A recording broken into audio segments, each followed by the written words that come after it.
Vicky, do you want AI recording this?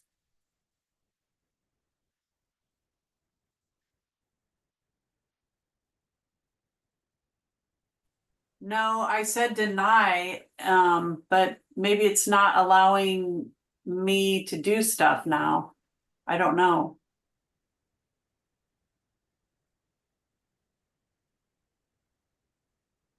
Can you hear me? Yeah, I'm gonna disable it. Okay. Um, so just to let those of you know who is currently on, I'm having Wi-Fi or internet issues, so I've I've given Sean the co-host, she's off site, so I may be going in and out of the meeting. As a heads up.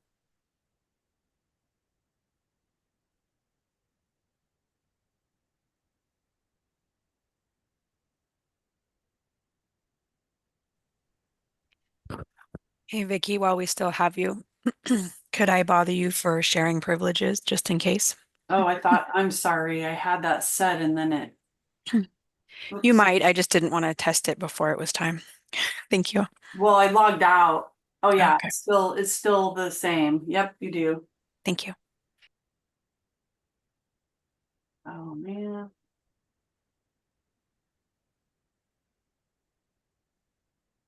I don't know what's going on here.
I'm gonna go ahead and looks like I've got a quorum. So I'm gonna go ahead and start the recording.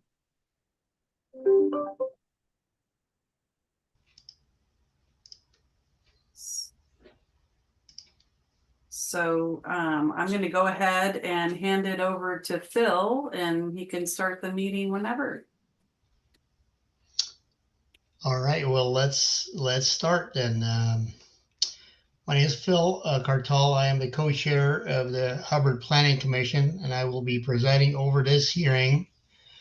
This is the time and place set for the public hearing in the matter of site development review, file number 2024, I should say DR 2024-01 for the property of 2074 Pacific Highway 99E Hubbard. Okay, Phil, if Yeah. I may, Yes. you have a couple of items before the public hearing. Call it to order, and then the flag salute, and then the Oh, approval yeah. of the minutes. All right. So shall we start? Okay, and you want to do the flag? Yeah. I pledge allegiance to the To the flag flag of the to United States of America, the to the republic for which it stands, stands one nation, under God, indivisible, with liberty and justice for all. Amen. Okay. I'm nervous, guys. Sorry. All good. Okay. And okay. And then you have the minutes for approval. Oh, yeah. Oh. All right. I think I'm following now. I'm not, this is the first time doing it. So we are wanting to approve the minutes for September 17th, 2024, the Planning Commission meeting minutes. Do I hear a motion to approve? This is Brad. I have a motion to approve the minutes. This is Mark. Second. I'll second. Motion has passed and approved. Okay, and I just wanted to make a clarification. That's the October 15th Planning Commission meeting minutes. October 15th. Okay, yes, sorry. No, that's okay. Yeah. Now you're ready to go ahead and do your public hearing. Okay. Thank you, Vicki. You're welcome. All right. Well, starting over again. Okay. So, good evening, all. My name is Phil Cartall. I am the co-chair of the Hubbard Planning Commission. I will be presiding over this hearing. This is the time and place set forward for the public hearing in the matter of the site development review file number DR-2024-01 for 2074 Pacific Highway 99E. And there's another one, Vicki, that we have? Or is that the only one we're going to review today? No, we don't. The other one is going to be continued. So Perfect. we're just going to do this one for right now. Okay, perfect. The hearing is now open. It is 6:33 p.m. Oregon land use law requires several items to be read into the record at the beginning of every public hearing. The city planner will review this material. Your patience is appreciated as she goes through these statements. Go ahead, Holly. Thank you, Commissioner. Can you hear me okay? Yes. Great. The applicable substantive criteria upon which this case will be decided are found in the Hubbard Development Code, Section 2.108, which is the Industrial Commercial Zone, Section 2.200, which is the General Development Standards, and Section 3.105 for Site Development Reviews. All testimony and evidence received during this public hearing must be directed toward these approval criteria, or to such other rule, law, regulation, or policy which you believe to apply to this case.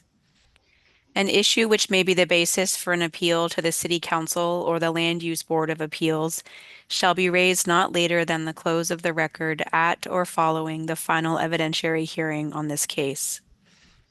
Such issues shall be raised and accompanied by statements or evidence sufficient to afford this body and the parties to this hearing an adequate opportunity to respond to each issue. This public hearing will proceed with the staff report and any other comments from governmental agencies in attendance, followed by the applicant and all those who are in support of the application. All those opposed to the application will then be allowed to speak, followed by those with general comments and questions who are neither for nor against the application. And then finally, the applicant will be entitled to a rebuttal period. Please state your name clearly for the record before your comments and provide your complete mailing address to city staff by submitting a speaker card. And those are available on the city webpage. Please try to avoid repetition if someone else has already expressed the same thoughts. It's perfectly all right to state that you agree with the statements of that previous speaker. Please be assured that everyone will have an opportunity to speak. If you have documents, maps, or letters that you wish to have considered by this body, they must be formally placed in the record of this proceeding. To do that, either before or after you speak, please submit the material to city staff. Prior to the conclusion of the first hearing on a land use application, any participant may request an opportunity to present additional evidence or testimony regarding the application. If such a request is made, it will be up to this body to determine if the hearing will be continued to a time and date certain, or if the record will be kept open for the submission of additional evidence. Thank you. All right, with that verbiage out of the way, I need to ask the audience and the fellow commissioners a few questions. Does any member of the audience have any objections to the notice that was published? None heard. Moving on, does any member of the audience wish to challenge the jurisdiction of the Planning Commission to hear this matter? None heard. Moving on, does any member of the Planning Commission wish to declare a potential or actual conflict of interest or bias? None heard. Does any member of the Planning Commission wish to report any site visits or ex parte contacts? None heard. Does any member of the audience wish to challenge the impartiality or ex parte disclosures of any members of the Planning Commission? None heard. Holly, go ahead with the staff report. Okay. I think it might be best if I can pull up my report here. One moment. Okay. Can everyone see that okay? It's a dark screen. There it is. Yep. Okay, great. For the record, my name is Holly Byram, and I work for the Mid-Willamette Valley Council of Governments. My role as the contract city planner is to help the Planning Commission understand the development code that's adopted by the City of Hubbard and how it applies to each of the development applications that come in the door. So tonight's public hearing is about a site development review. And this is the property on the very far south extent of city limits and the urban growth boundary. So as you're first entering Hubbard on 99E, this is an undeveloped property, which is currently a field. And what's being proposed for the development of this property is a gravel outdoor storage yard for construction equipment and materials. And so what's being proposed is a new driveway access onto the property, a gravel yard with fencing and lighting, and then stormwater control. At this time, no specific business has been identified for the use of this yard, unless the applicant has more information, but they can share that in a moment. The property is 2.71 acres and it is zoned industrial commercial. And so this is a type 2 action, which means that it is a Planning Commission decision. I've provided a staff report with some information here that I'll walk through to make sure everyone's on the same page. On the second page of that staff report, you'll see the location of the property here on the zone map, and then also on the aerial photo. So to the east and south are agricultural fields, to the north and northeast are the industrial park, and then over to the west, you do have one residence there in unincorporated Marion County. This is the street view from Google Street View images. So there is an existing curb line here along the property frontage and a power line overhead. You'll see the trees and bushes around the perimeter of property. I'll point it out now since we're looking at the street view image. Some of the trees along the northern portion of the property, specifically what's the applicant describes as the heritage tree here, is proposed to be preserved. But the remainder of the trees around the rear and south part of the property are proposed to be removed. Here's the site plan submitted by the applicant. So you'll see the new entrance driveway here from 99E, the gravel areas, and then the stormwater swale in the rear of the property.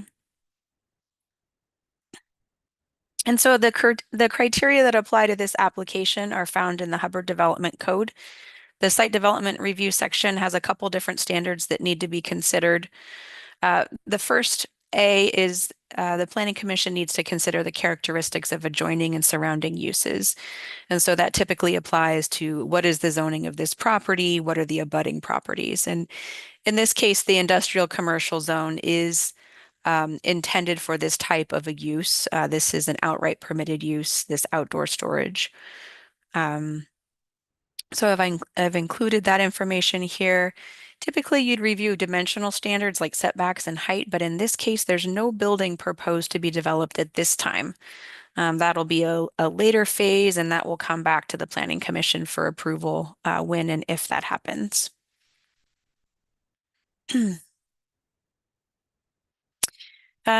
Landscaping is required for all industrial developments, and so that is required to be 10% of the gross area. So that is something that you'll see as a condition of approval here tonight.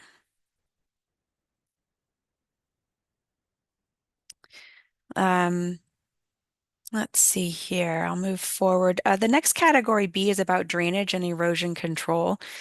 So the development proposed on this property does change the amount of runoff considerably. It's a vacant field at this point. The applicant's application package did include stormwater calculations and a plan for the swale there on the back of the property.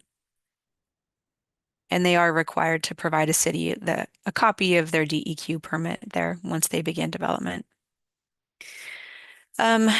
Category C is about public health factors, and this typically applies to municipal connections to water and sewer utilities. In this case, the applicant has no immediate need for water and sewer on the property. However, this is a standard condition of all development in Hubbard. I've included the municipal code sections here that require connections to water and sewer on site there. And so that's included as a condition of approval. Category D is about traffic safety, internal circulation and parking. In this case, the property is located on 99E. You'll remember over the past few years, whenever we have properties on 99E that develop, a right-of-way dedication is required. And so that's included as a standard condition of approval there. The right-of-way is currently 80 feet. The TSP shows the future width as 101 feet. And so the right-of-way dedication is required to be 10.5 feet or 50.5 feet from center line, whichever is greater. So as with all other industrial developments, frontage improvements are required. So that typically includes, it could include street widening, curbs, gutters, sidewalks. In this case, there's an existing curb. Public Works thinks that the condition might be acceptable, but it would need to be inspected on site. And then a sidewalk would be required along the frontage of the property there. What we've seen for other cross sections on 99E, the standard cross section in the transportation system plan shows a planting strip between the curb and the sidewalk to separate pedestrians from the vehicle traffic there. There are standards about driveways and points of access. The spacing is fine on this. And then the industrial driveways are allowed to be up to 36 feet wide. Of course, 99E is a highway in the ODOT jurisdiction, and so ODOT did review and provide comments. I've provided the staff contact on there. So when permitting happens for construction in the right-of-way, ODOT review and permitting is required there. Let's see. So over the past few years, the Planning Commission has reviewed a couple different industrial developments where we have allowed gravel storage yards for equipment and machinery and supplies, materials. And the way that the development code allows for that is it allows for a gravel storage yard when it's abutting a paved parking lot. And so in this case, the site plan that was submitted doesn't include a paved parking lot. Staff asked some questions of the applicants to try to get a better feeling for how this property will be used. And it sounds like no specific business is identified yet. There were questions about, is it the type of model where employees might drive to the site, park their personal vehicles, and jump in a work rig? And it seems like the door was left open of, yes, that might be a possibility. And so we know from other contractor yards and industrial developments we've done recently that that would require that the parking area itself for the vehicles would need to be paved, and then the equipment area can remain in gravel storage. So for that reason, we'd need to see a parking area paved. Of course, the devil's in the details of how many parking spaces would be required. The development code doesn't have a specific formula for outdoor storage. There is this category here that says outdoor and other uses, and that grants the Planning Commission the authority to require, kind of reasonable based upon the other categories. Perhaps one of the closest categories would be warehousing and storage distribution terminals. And that category would require potentially 24 paved parking spaces. But again, we don't know what business is going to be here. The obligation is really on the applicant to demonstrate how this property is going to be used and what that appropriate number of parking spaces is going to be. So, you know, I've put the 24 paved parking spaces there for a baseline, and that is up for discussion here if we have more information available. And then, of course, if you have employees reporting to this site, when you have vehicle parking, you also have bicycle parking. We know that there could be local employees who perhaps they have a car in the shop or they lost their license or whatever. There are situations in which we have people commuting to work by bike. So there is a recommendation for a bike rack on site with that paved parking lot. And then the last category, or one of the last categories here, E, is about adequate noise and visual buffering for non-compatible uses. And this is when we see a requirement for screening along, outdoor dumpsters, outdoor storage, parking lots. And so in this case, the recommendation here is for the applicant to not only meet that landscaping standard, but for that landscaping to be on the front of the property, providing screening along that outdoor storage there. And so we would expect to see landscaping and fencing providing the screening at the front of the property there. So that's included as a condition of approval. F is about retention of existing natural features on site. There are a number of trees and bushes proposed to be removed, but again, there is a cluster of trees along the northern boundary proposed to be retained, and that includes an existing legacy tree there. The Hubbard Development Code doesn't have strong wording about preserving existing trees on site or replacing one for one. So in this case, some of the trees are proposed to remain. G is about connectivity of internal circulation, and we did talk about the importance of providing the sidewalk along the frontage there. And then the last one, H, is about natural hazards. No specific natural hazards were identified here in terms of floodplains or steep slopes. Drainage is sometimes a problem in Hubbard, but that's to be addressed with the stormwater plan.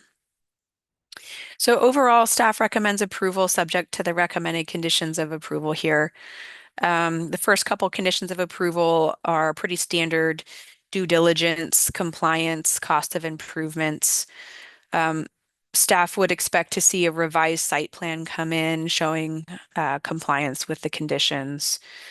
Some of those conditions being the parking area, right-of-way dedication, the frontage sidewalk, the utilities. Just as a reminder, ODOT permits are required. And then it's not clear whether or not there's an existing well on site. If so, the municipal code requires that well to be decommissioned. If it is to be used for irrigation purposes only, then we'd need to see the backflow on that. And then backflow prevention, excuse me. This landscaping plan is required, the screening, bicycle parking, maintenance of the clear vision areas for traffic safety, and then a lighting plan is always required if lighting is proposed on site. And then just there's references in here to the fence standards and the signage standards. And then the address needs to be posted on site in some manner. There's a couple of Planning Commission options for motions on page 15 of the staff report. I'm happy to answer a couple questions now. Otherwise, we can go to the applicant for their testimony if they like.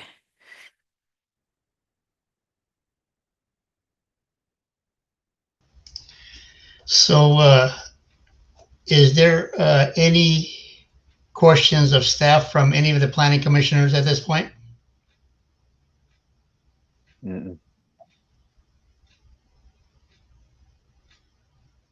Hearing none, I guess we will now accept public testimony regarding this case. Would the applicant or their representative like to speak at this time?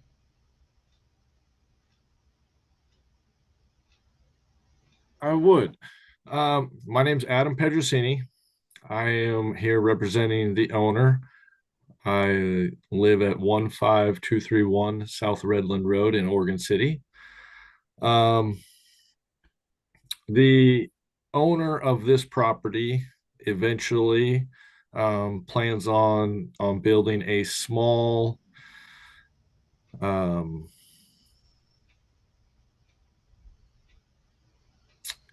what would you call it?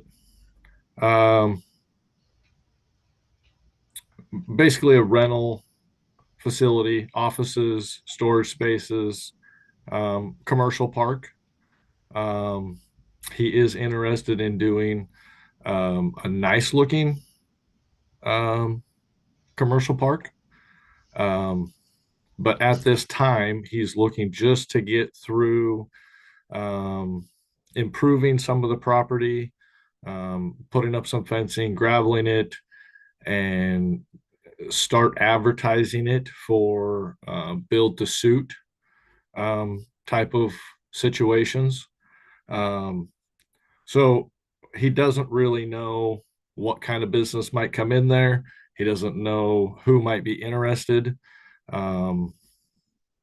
There's things that Holly's done a great job highlighting what are in the code. It's just really hard for us to answer, some of the questions as far as what we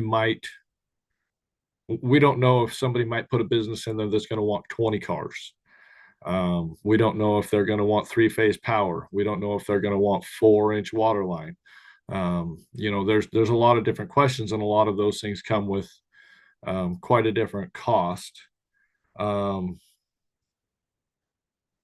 So at this time, we're just trying to go kind of generic. And once we find, somebody that's looking to build a building that's a certain size and a certain dimension for a purpose, his plan is to come back in front of you guys and then resubmit for that building. At this time, he's just looking to, if somebody wants to store something there, he would be okay doing that, just to get through that. I don't know if I can go through the list of items, which are basically A through T. Is that the time you want me to go through that now, or does anybody have any questions for me, I guess? Yeah, this is the time to do that, but I do have a couple of questions. Why submit anything at this point if you guys don't know what you're going to be using the property for? You mentioned that it is for construction equipment and so on, and then now you're saying it's basically we're going to basically doll it up and see who is interested. So can you clarify that a little bit, Adam?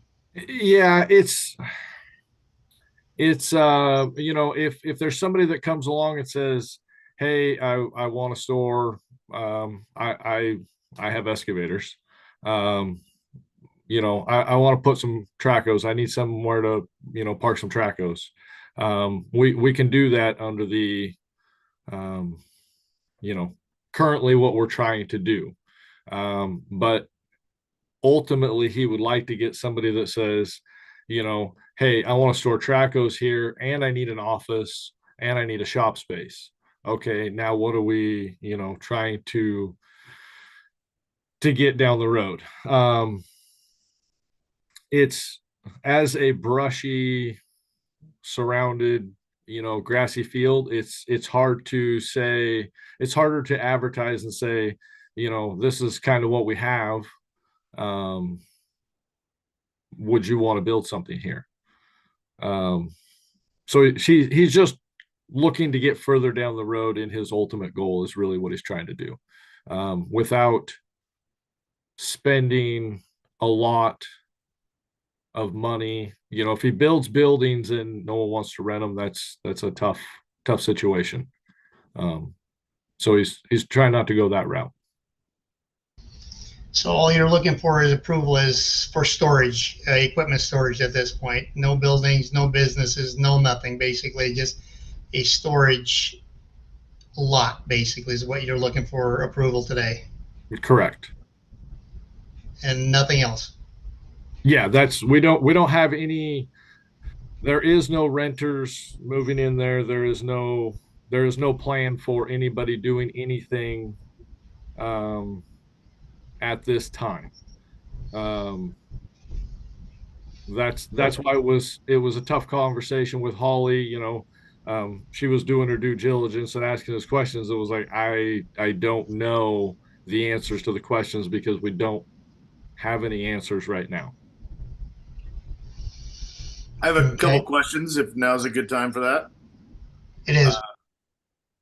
And I meant to ask Holly this a minute ago. I didn't get to it in time. As I listened to the proposal, my mind kept going back to over the last year. We've talked about 99, wanting 99 to not be an eyesore, wanting 99, we want to bring businesses in here. And I realized this is zoned industrial. So when you got to the screening part, I was reading through what determines what screening is, and I see part of it is fencing. Is that see-through fencing, or is that fencing with some sort of a barrier built in? Because I mean, if I'm thinking worst case scenario, this is a gravel lot that just stores backhoes. It's right on 99, excavators on 99. Is there screening, or is this something that we're talking about as just a see-through chain link fence?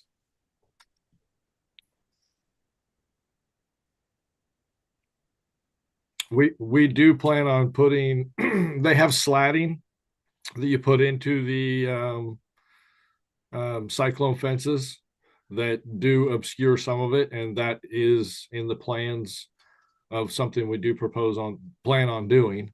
I guess Holly can answer what the code says on, there's a myriad of different screenings that are allowed, I guess.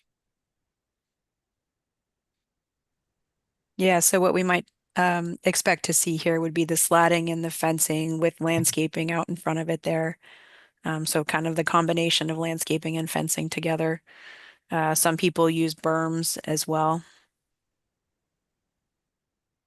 Yes, as I read through the screening, it says side obscuring plant materials, earth berms, walls, fences, building parapets, building placement. I just wasn't sure if we're talking about slatting through fences, is something that people, I guess in my mind, I look at the property, not on 99, but just to the west of the railroad tracks that has a lot of vehicles parked in it. It's a gravel, it has fence around it, but also has like a black netting that sometimes blows up on top of the fence that you can still see through. And it's important. We've talked about, having 99 not be an eyesore. So I guess to what extent would the slatting and all of the landscaping, how far back off the road is the landscaping looking to be? It would really be on the applicant to demonstrate how wide that landscaping would be to meet their minimum standard. So they would come back to us with their proposed plan. Okay. Yeah, I mean, it's zone industrial. It's their property to do with what they wanted. The way I see it, it's just I want to make sure that we don't just have a lot of equipment parked there. This isn't a commercial business that has an investment in itself to make sure it looks nice from the highways as you drive by. I'll end my commentary there if anybody else wants to jump in.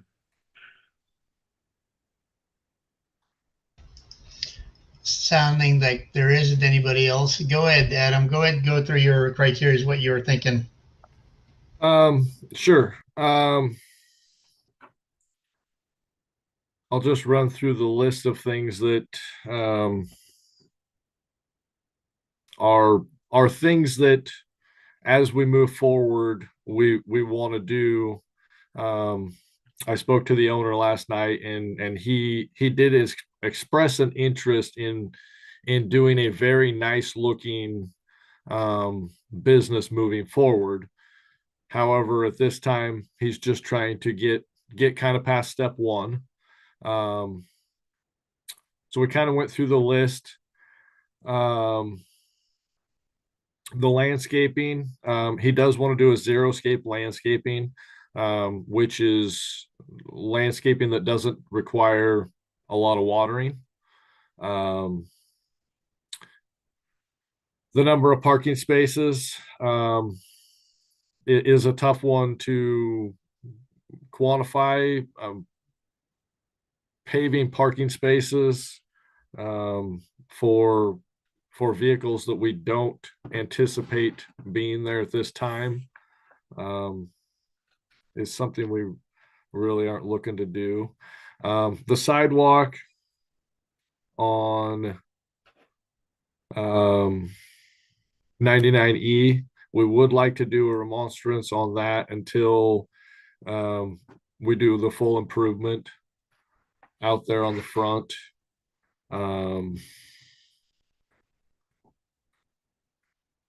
The public water system and the public sewer system, we would like to hold off on hooking to those. If we bring a business in that, you know, requires 1 inch worth of water, we only want to put 1 inch worth of water in. If it's a business that puts 4 inch in, you know, there's a big cost difference between doing that. So again, we would like to hold off until we know what we would be doing there.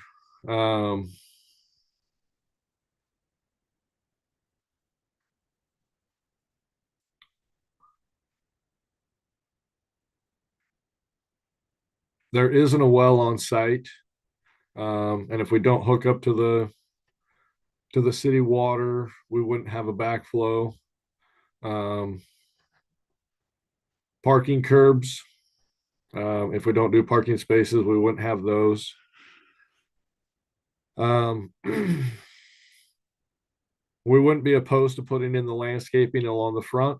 That's something that we're definitely fine doing.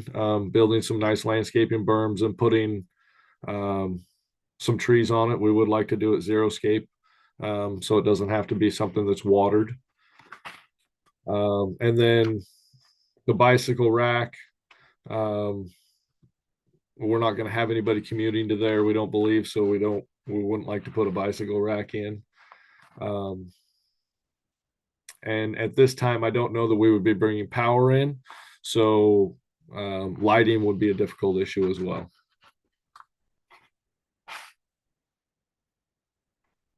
I think that's kind of where we're at for some of those issues. So what kind of driveway are you proposing to bring your equipment in? You're thinking just gravel to 99E? Is that what you're thinking? Or are you guys going to put in a driveway, No, an apron?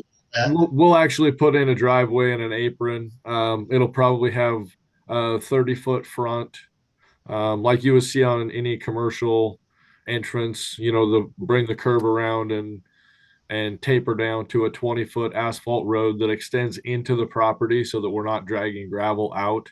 I can't remember correctly, but I think the road goes in 50 feet or something like that on our proposal, just to make sure we're keeping all the gravel in the gravel area and not out on 99. Okay. Well, is there any comments from the other commissioners or staff? If the applicant testimony is over, we should move on with the other potential public testimony. Perfect. Okay. So the applicant is complete, Adam? Yes, thank you. Okay. Yep. All right. Is there anyone who would like to speak in support of the application?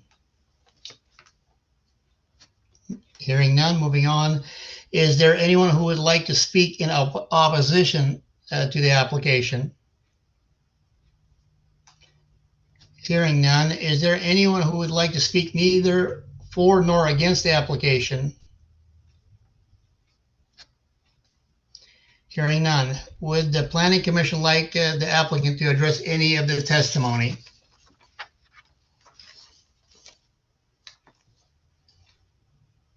Hearing none. Before I close or continue the public hearing, are there any additional questions from the Planning Commission or staff or anyone As a reminder, once I close the hearing, only commissioners or staff may speak.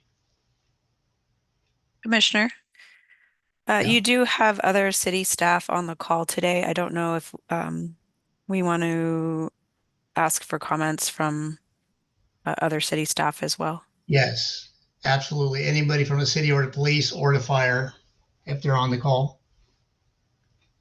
Yeah, Co-Chair Sean Waite, City of Hubbard City Administrator. So while I agree that there's still some planning that needs to be done, there's some unknowns about what's going to go into that property. As we have worked through our community visioning process and city council goals, Highway 99E has been a top priority from our community and city council, as well as the planning commission. One thing that I would like to see, since they are installing a driveway anyway, that they, or for planning commission's consideration, request that they install sidewalks.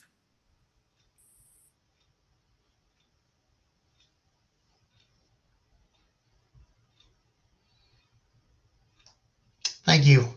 Anyone else would like to chime in from the city? Yeah, I've got a question for Holly. What flexibility do we have in the code to defer any of these requirements? It looked like we had a lot of flexibility in the parking standard, but I'm less sure on the others. That's an excellent question, Commissioner. Because typically when you have a request to waive or defer standards, you would see like a variance application submitted concurrently. Yeah, so the parking spaces is one area where the Planning Commission has been granted authority by the Development Code to make a reasonable recommendation based upon the ratios there.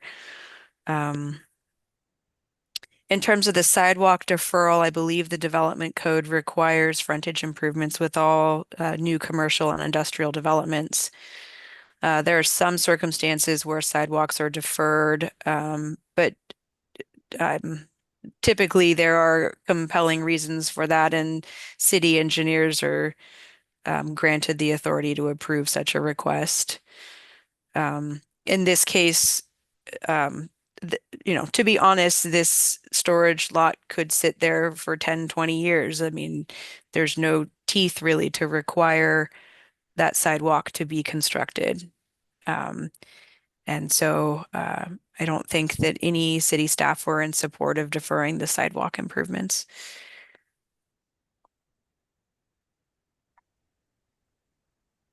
So I generally agree with you. I like the concept of getting the sidewalk sooner than later. I'm a little more sensitive to, the running of water lines or electrical lines that, they don't understand the need for. What ability do we have to defer those? I might defer to either Sean or Melinda on the line here. The municipal code does require that, but I don't know if there's authority granted to waive that, if that has to go to the city council or whose decision authority that rests on. Do either of you know? Yeah, so it's my understanding, since there's not a variance application, I don't have authority, nor does Public Works have authority to approve something like that. It would have to go through city council.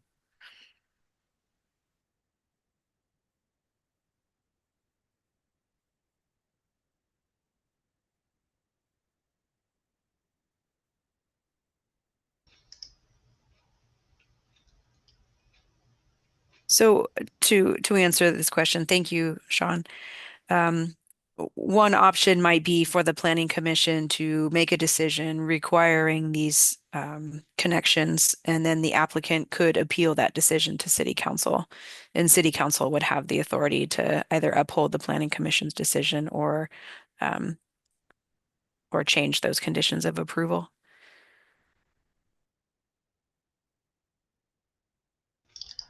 For me, the sidewalk is a catch-22, and if we're not going to put utilities in, putting a sidewalk in is like backwards, but Holly is right. It might be 10 years down the road when they're going to do something on the property regarding utilities.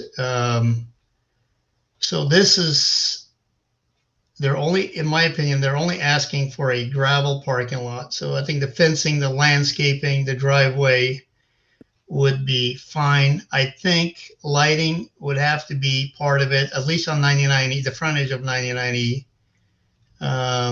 Commissioner, I apologize for interrupting you. Yeah. Could I bother you to close the public testimony period if we're going to deliberate with the Planning Commission? Yes. Thank you, sir. Yeah, thank you. Huh? Is there any other public testimony that anyone wants to contribute? Hearing none, the public testimony is up now over. I will close the public hearing at 7:13 p.m. I will now entertain discussion on the application and or a motion. Okay, so as I was saying, this is just a gravel parking lot. It's just a dirt lot now. I think the sidewalks would be a great deal. Lighting and the fencing and landscaping would be something that I would be good with because it's still moving forward. They're not doing buildings. They're not doing anything. It's just parking equipment. So that's my thoughts on this application. Bill, on the lighting, the way I'm reading this is it's if proposed, but if they don't propose any lighting, I don't see that there's a condition there. Correct.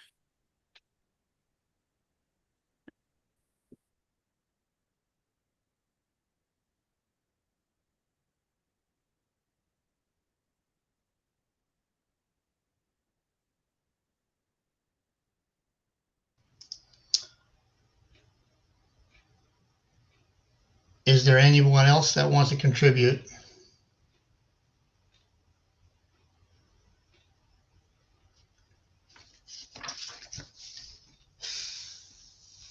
I guess Okay. where I'm at, Phil, is I'm kind of willing to defer the utilities and come up with something smaller on the parking area, because 24 parking spots for, you know, a site that's going to get a new development review when they do build something feels like a lot to me. But maybe something like, just pulling numbers out of the air here, 5, something smaller, just so that, you know, when someone does come on site and leave a rig, they've got some place to put it. That's kind of where I'm at on this one. I would say we would defer the parking altogether if it's going just going to be a storage area, no buildings, no bathrooms. You know, I don't see how we would do why we would need parking. It's not like we approved the application a couple of years ago for West Side Drywall. They actually have a business there. They have people coming in and out every single day. And this might be the case here where people come in every day, but they're parking their rig and they're taking equipment and going about their business. So I just don't see the parking as a big deal. You know what? I think you've won me over on that, Phil. You know, if this is equipment parking, you know, trucks park fine on a gravel lot. I'd be Yeah, okay vehicle. deferring that. Yeah, yeah, exactly. So that's my 2 cents. I don't have the application right in front of me. Give me a second.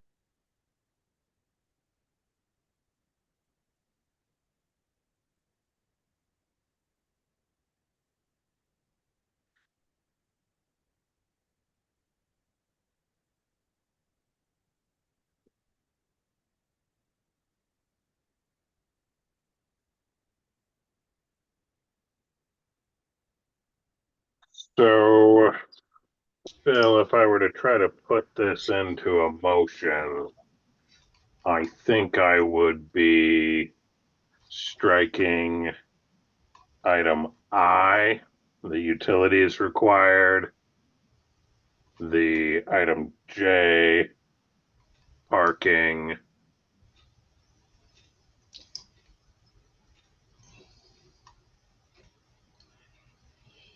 item M, the utility plan.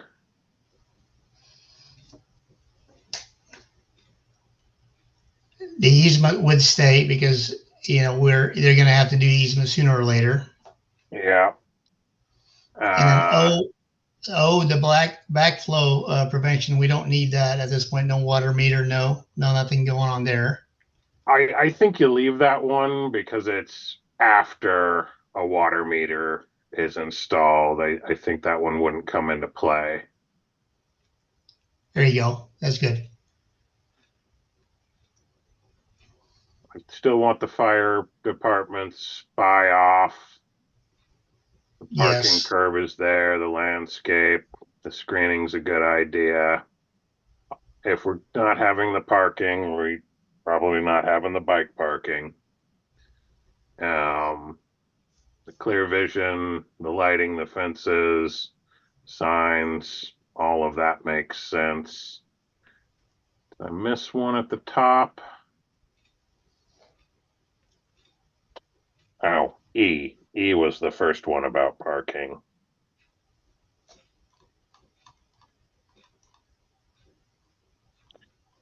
So, Phil, I think you and I are kind of in agreement on E, I, J, M, and T.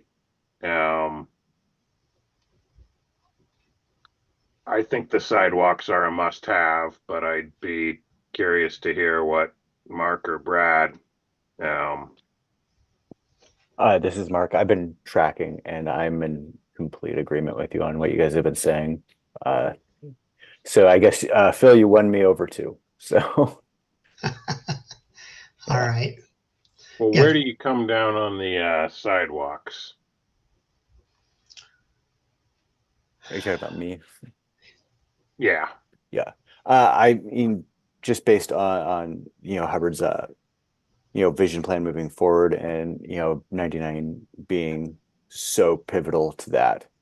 Yeah, I think a sidewalk would be great, and putting it in sooner rather than later instead of deferring it, I like that as well. I would agree with that because the landscaping would butt up to the buffer hills or mounds or whatever they're going to do would butt up right up to the sidewalk and it would look right. It would look like 99E is, at least that part of it is developed. So I agree Yeah. with the sidewalks. Alrighty. Well, let me take a swing at turning this into a motion. Well, Ollie, Pat, go before ahead. you get there, so Go ahead, Brett. these revisions that are being taken out of the conditions approval, when a business is determined, are we looking at revisiting this at that time? Yes, 100%. Absolutely. Then hit it. I think you got it. Okay. Yeah, it's a gravel parking lot. The fencing is a big deal with the slats, and then the buffer between 99E and the area in the back is going to be the biggest deal for me. And the sidewalks. I think they can break a few of the curb or a few couple of 5-foot blocks of the sidewalk out and put their utilities in down the road. That's just what it's going to be. Yeah. Alrighty, Holly. I'm gonna exercise option B, motion to approve as revised by the planning commission. And the revision that we would be making would be to defer items E, I, J, M, and T, to the point where a new development or additional development was undertaken on the site.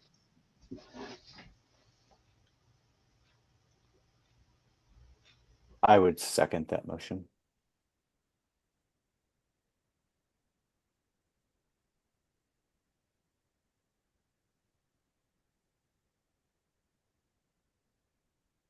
Do we have a additional discussion, or do we move to a vote?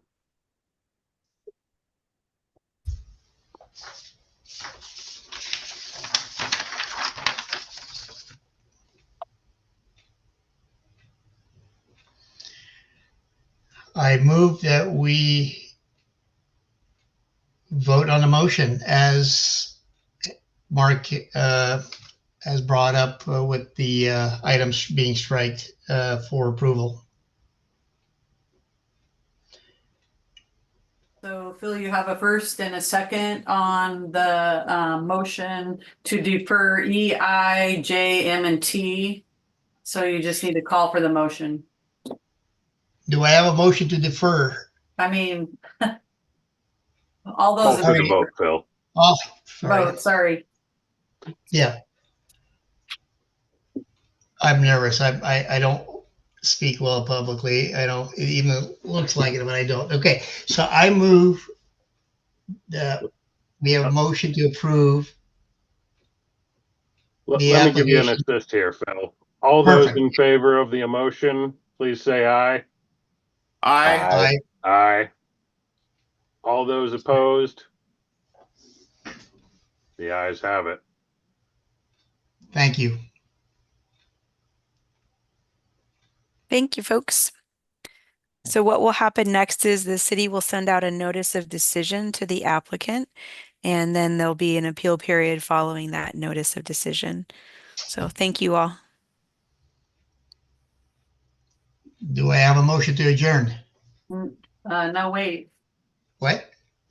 no, you have a few more items on your agenda. Uh-oh.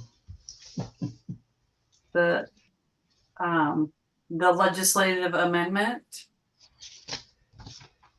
Okay.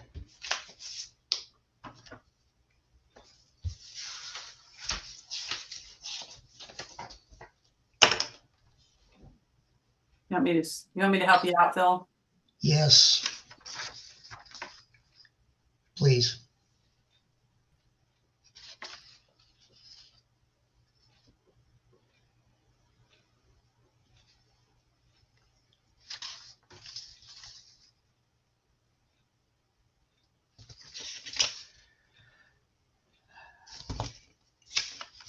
Do we just need to vote to continue that to the December 17th meeting? Yeah, I think we may have lost Vicky, It but looks like it. Yeah. yeah, it's, yes, you just need to vote to continue the legislative amendment on the horizontal mixed use. I motion that we defer the legislative amendment LA 2024-3 on horizontal mixed use to the December 17th meeting. I second that. All those in favor?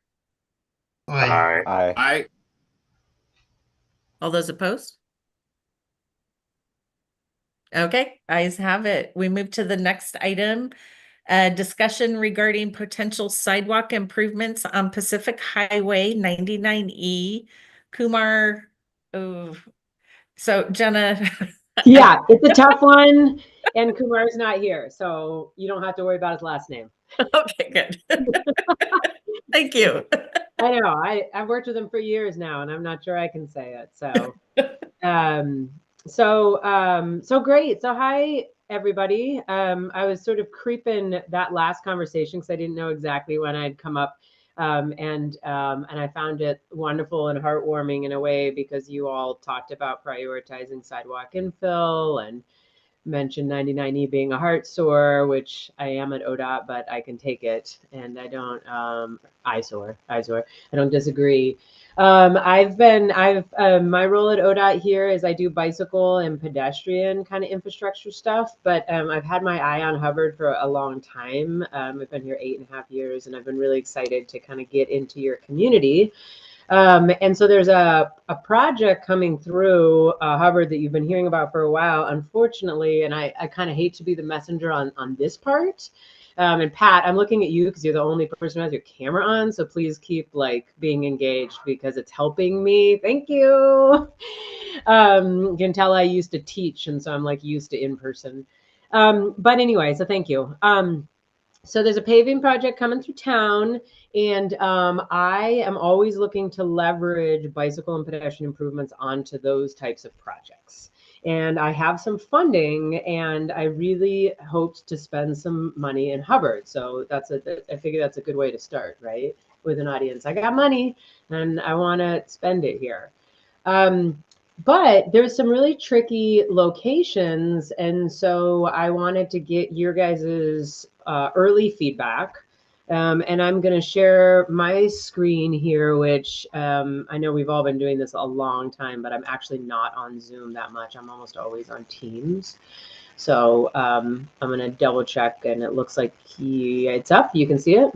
Mm-hmm. Thumbs up. Perfect. Thank you. Great. And so here is the area that I was really interested in, and I need some feedback from you to see if it should still be my top priority. I also want to say, again, the project is funded through design. It's not yet funded through construction. That's the part I'm unexcited about telling you.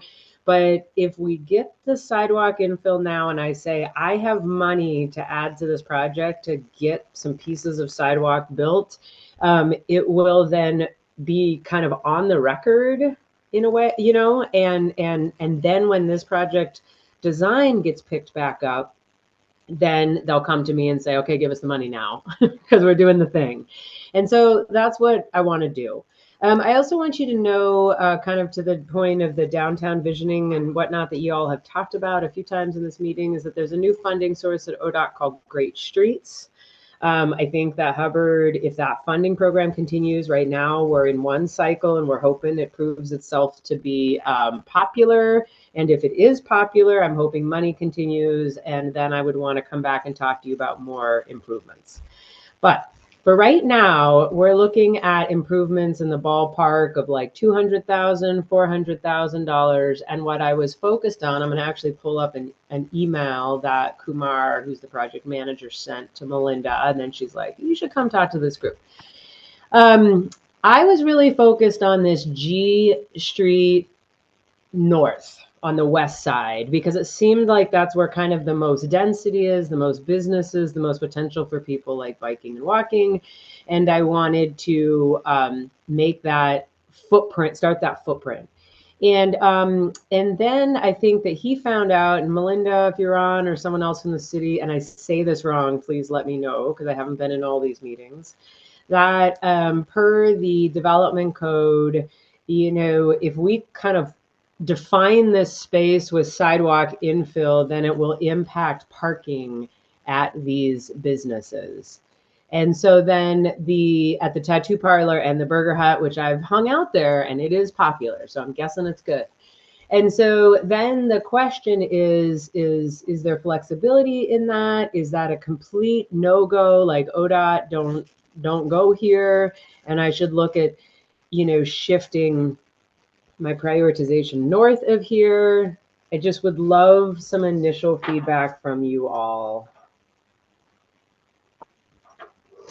And I'm not an actual city planner, so the development code stuff and the flexibility around that, like, you're gonna have to educate me, because that is not my world.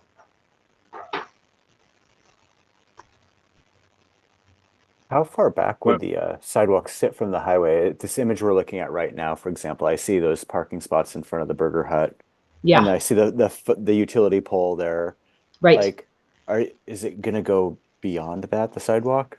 So it's a little bit tricky to picture. I agree. And so it looks like that image that I drew up. So two different things. So if we keep this right turn lane here, which will be much better defined once the pavement's redone and the striping's redone and all of that, then that means that the sidewalk, is set behind that, right? And kind of continues where there's sort of maybe been a sort of pretend sidewalk here, and there's a little ramp right here, sort of ramp. And then it Right. would kind of be right in this spot. So it would literally close these parking spaces right here. And then, yes, we'd have to get around the pole or make them move. And it could, and when it would have the same impact here, because we also have to leave room for the bike facility, the bike lane. Yep. So the parking that would remain is like stuff on the side, parallel parking here. I don't know if we'd want to do parking on the highway. It's tricky. But it's and this is where it's really tricky with planning, because our plans, our visioning, our plans, your transportation system plan, which I've looked at, is like, we want sidewalks, we want the bike lanes, we want the enhanced crossings, we want all the things. But then when you start looking at doing it, there's so much challenge that can come up. If I may interject. Please. There's, I had mentioned this when we started talking about, there is a lot behind this parlor shop here that is vacant. I don't know if they're, willing to sell or whatever, but it'd be nice if there was an area there that could be parking. So if we take away parking from those businesses, there'd actually be a parking lot area that people could park and walk to those businesses.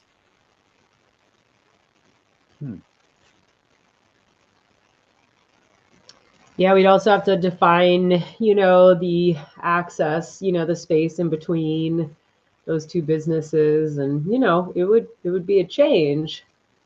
I think an exciting one, but not without complexity. My hope, just so you know, the whole hope, my hope was to have enough funding to take it all the way up the west side to tie in to where this, sidewalk up here left off with the development, just like that decision you were just making now, or recommendation. This is why having developers do it in pieces can still be a great thing, because then it gives us starting places or connection points. So that was my dream. Another option could be if, and sorry, I'm not trying to make anyone dizzy, I promise you, that if this is just too complex, like right here, I could potentially start, the sidewalk infill just north of E Street, and take it up. But again, that doesn't get to your, it still punts, on the challenge. Yeah. Well, and I would like to chime in as well. And so adding some sidewalk in there is actually going to help some of the businesses that are already there as well. So while it might take away some parking, and we'll have to figure that out, it also helps some of the standing water issues and other things that are occurring in some of our other businesses. I would recommend that we don't encourage parking along the highway. I think that's a safety issue. Yeah. Janet, Brad here. Hi, Brad. Hi. Thank you for your excitement and wanting to bring hundreds of thousands of dollars to Hubbard. I appreciate hearing that. Yeah, Have you absolutely. talked with the city council or the mayor about these thoughts? Are we the first of Hubbard to hear this? We're starting with you. Melinda, has council gotten any updates from Kumar?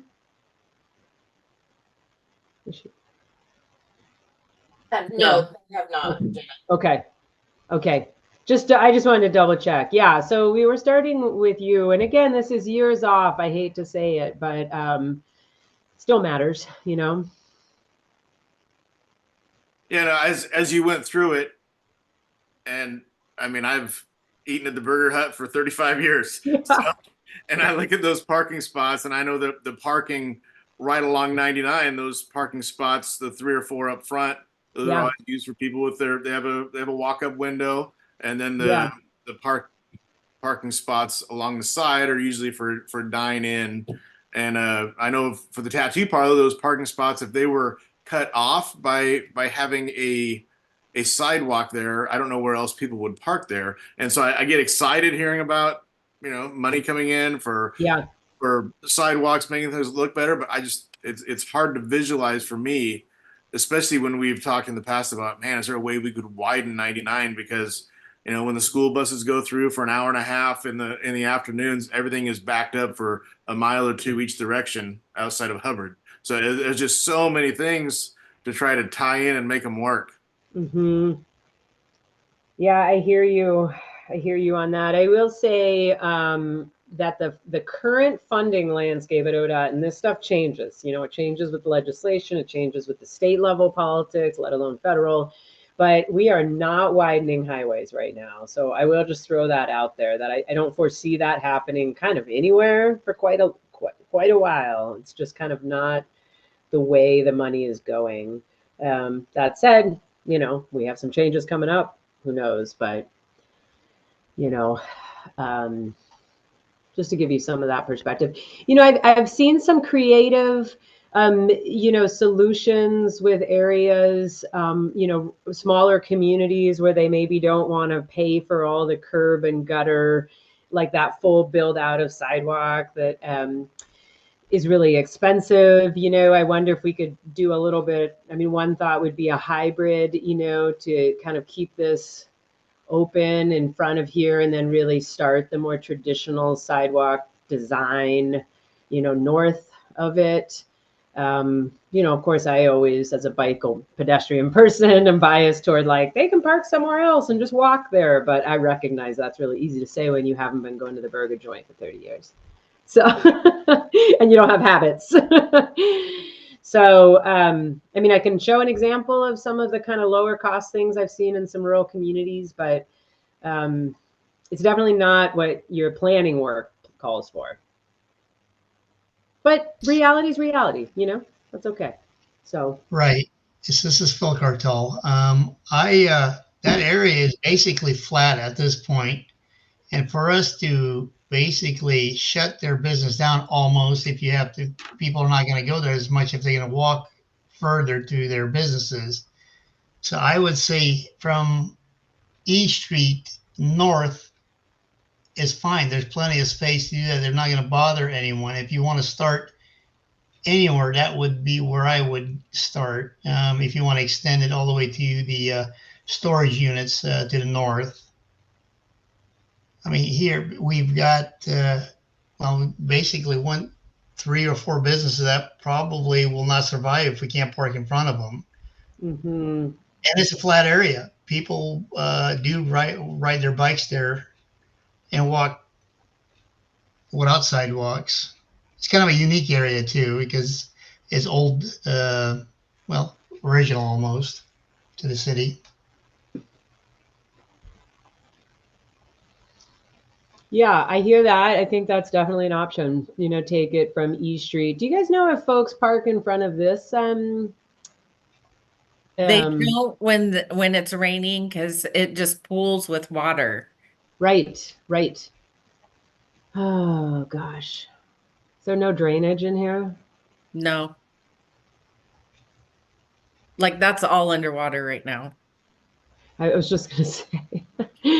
I bet it is. Yeah, okay. Yeah. So there is potential that if you build curb and gutter, you'd have to put in, you know, some stuff, probably some inlets and stuff, right, to bring it up to standard. So that is a consideration. Yeah,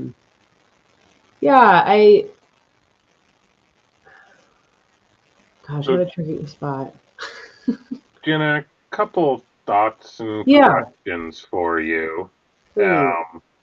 I certainly understand the desire for access control for safety reasons. You know, these open frontages are a throwback to a much older design period in our roadways. That being said, you know, the two most iconic parts of Hubbard are probably the water tower and the Burger Hut. And if you do anything to threaten the Burger Hut's business, I think you're going to get some pretty heavy pushback here.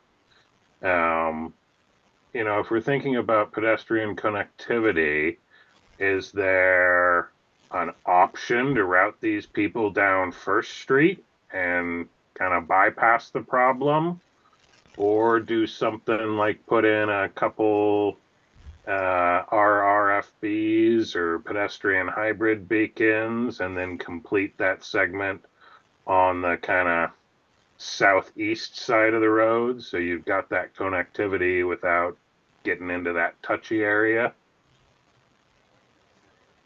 Yeah, those are both good thoughts. You know, that's another thing I've asked the city about, was where they might want RFB, you know, or, you know, flashing pedestrian beacon crossings.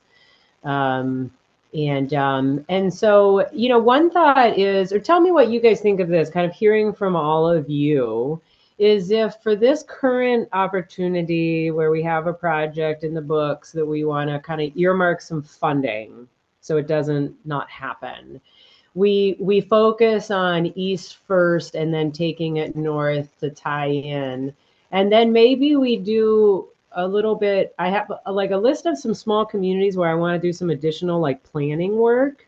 You know, maybe I could pitch it, I can't guarantee it, but to do like kind of some special planning work, you know, come back to you guys and maybe do like a little bit of design work and stuff like that, just for these like this area. And then maybe we pursue another funding source in the future, or that would help to inform another grant in the future. So, you know, maybe we do kick the bucket and still get some good sidewalk in there. I don't know. That's kind of what I'm hearing from you all, I think. I hope Seems you mean reasonable. kick the can, not kick the bucket. Yeah. Oh, right. Okay, on a bucket. That's the second time I've said something. You can tell I'm not used to evening meetings, right? I will show you something. I was just going to mention something that sorry to make you see my, this is my cool stuff folder. This is where I just keep links to stuff that I've seen. This is a little more rural for sure. This is in Manzanita. But you can see they had the same issue right here, you know, and they didn't want to lose the parking, I think. So they just used paint, you know, and kind of demarcated a space that says to drivers, hey, people might be biking and walking here. So this is a little bit where my brain went when I was talking about maybe some creative kind of nearer term solutions. So I've seen some different examples. I don't know. So that might be something that then we'd work through with the community, you know, to say, hey, here's a thing in this community, maybe here's something here, and do a little planning work around it and see what folks land on. I don't know. That's a thought. In my opinion, that would be perfect for that space right there, because that doesn't bother the businesses, and it gives a pedestrian way people walking, basically, just like those signs right there, the bike and the person walking. Yeah. So I really like this idea. I really do like this idea. Okay, to be honest with you, I don't know if my engineers would support it, because of course cars are backing up right into this space. But to your point of like, you know, your community and like people know that the Burger Hut's there, and you know, anyway, maybe something like this could be a fit. So I appreciate that you know, kind of strikes you as a possibility. So Yeah, it does. I would It's agree. been there for quite some time, and I don't know of anybody being run over from the Right. businesses there since I've been here. But right. you know, I get it. And you know that people are walking through here now and they're already moving around in that space. And I totally understand that. It's just usually when we touch an area, we're like, let's bring it up to current, you know, current understanding of things and current standards. And now we think about people moving around in other ways a lot more than we used to, and designing better for people that are not necessarily driving, that are also biking and walking. That said, people aren't getting hurt today. So maybe something like that could work. And if something like that feels okay to you all, then that could potentially be in this project, right? In this paving project, because they'll be improving the pavement across the whole roadway, and paint is really low cost, right? But it wouldn't address any of the drainage issues, Right. because it would just be the pavement. So, yeah, but Well, in that particular area, but in front of those two businesses, there's not a huge drainage issue. It's really once okay, you start heading north, after okay, the tattoo parlor. okay. Okay, no, that's good to know. So maybe, so the drainage kind of challenges start north of Tattoo Parlor. Okay. So maybe a combination. All right. I don't think we need to vote or anything like that, right? I was just doing a little brainstorm, collecting feedback. Is that right, Melinda? Joe, one more question for you. Is any of this related to the ADA lawsuit that ODOT had against them a couple years ago, which I think is the impetus behind some of these curb rebuilds and bulb outs we've seen coming through towns on 99 in the past few years? Yes, that is a very real part of our world these days. ODOT is doing a ton of ramp remediation projects. You've already gotten yours in Hubbard, is that correct? We've Did they certainly all- seen some. Yep, that is correct. Yeah, and so it is related in a roundabout way. And that is that because the ramp, the ADA ramp project has already gone through, the paving project won't trigger having to do the ramps. And so now they are going through. So what's happening is the ramp or the pavement work is kind of following the ramp work. So it's a little bit of a roundabout way.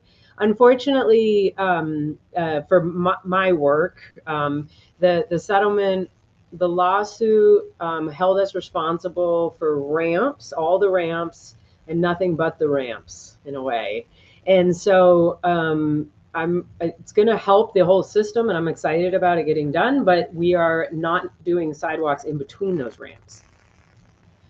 So that's why you might see some corners that look nice and kind of nice and new and shiny, and then nothing in between.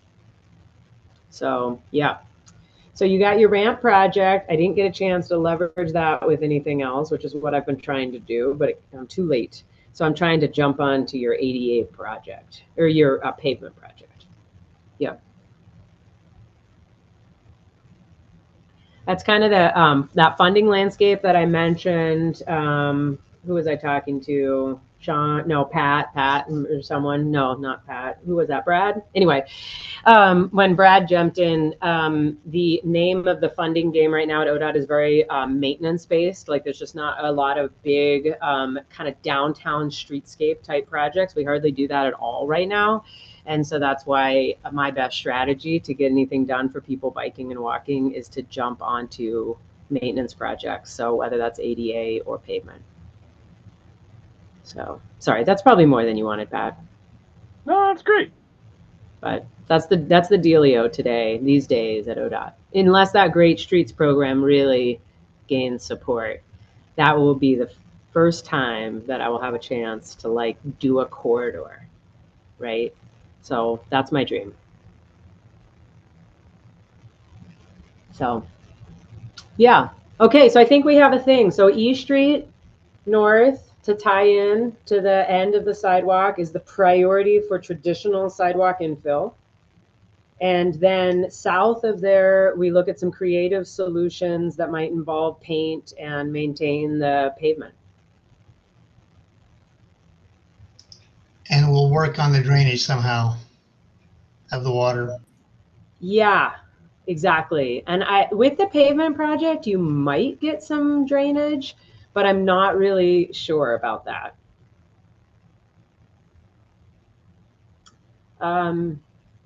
Anything else that y'all wanna, any other is there anywhere else? I want you to know I've looked all through town and I've looked at West and trying to get down to J Street. I don't, and that whole area too.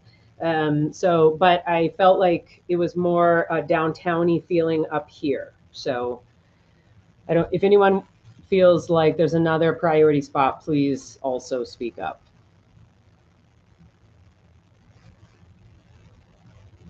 Melinda's probably going to kill me, but our little sinkhole on D Street.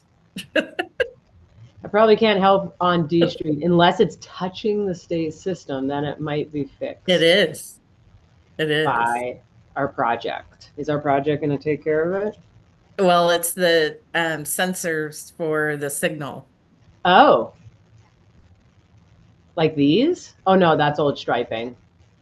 Yeah, so it's right here. So it's right to the north of where the corner is going up D, just a little bit, like right across from the car closest to the sidewalk. Yeah. So actually right where that car's at. Oh, okay. I wonder if that'll get done. I'll mention it. I'll pass it along because that doesn't hurt. It's getting bigger, so. Sinkhole. Okay. It's at the detection for the, like right here in the, is it in the crosswalk? No, so Melinda's been talking to somebody. Melinda. Okay. But I'd like to get it fixed sooner and later because it's getting big enough that it's puddling with water. And so you can't see it. And when you drive over it at a decent rate of speed, it's kind of shocking. Okay. West side. It's on the west side. Okay. I'm pretty sure those loop detectors are busted there too. We don't do loop detection anymore, or that's not our standard anymore. So I think when we do the pavement project, we'll replace it with radar detection. So I'm also hoping that just like takes care of the problem you just brought up, Sean. And Pat, they do fail. It sounds like you know your stuff. Those loops start to fail after when the pavement gets really bad, right? So I think that's our new standard. So your corners look nice. For what that's worth. So you got something done already. So there you go. Anyway, okay. Well, I know it's getting kind of late. So if you think of something afterward, please don't hesitate. Melinda has my contact information. You could just send it along if there's anything else. But really appreciate your feedback tonight and sharing your thoughts with me. So thanks. Thank you, Jenna.